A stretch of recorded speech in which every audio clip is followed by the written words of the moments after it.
Welcome back to another technical deep dive here in the debug zone. Today, we're tackling a big question and breaking it down with insights from other users. Hopefully, this clears up some misconceptions and helps you get the answer you need. So buckle up, stay a little curious, and let's jump right in.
And that's a wrap.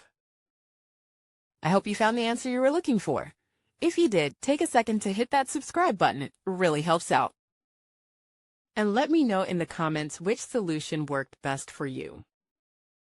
See you next time in the debug zone.